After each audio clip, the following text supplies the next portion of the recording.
Hello guys, so now bubunutin po natin yung ipin niya na umuuga ito. Tama.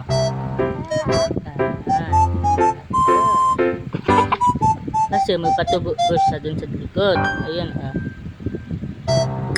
Tama. May patubo siya doon. Ayan.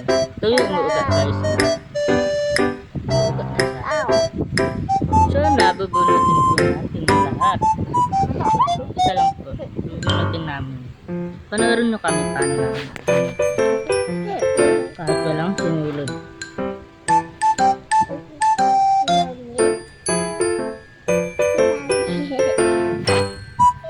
Ganito po lang bubunutin. Hindi ko daliri po. Hahatakin lang ang ganun. Ha? Hahatakin lang ang ganun yung ngipin niya. Ayan, panoorin nyo guys. Ito po yung umuuga niya.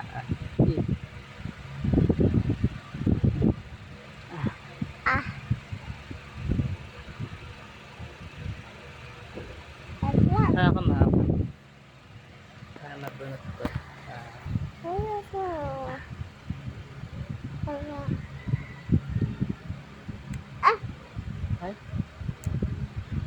Ayun na guys, nabunot na po ang ipin niya.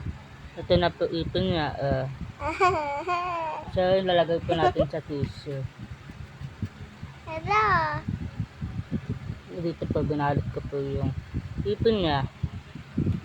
Sa ngayon, gadugo po ipin niya.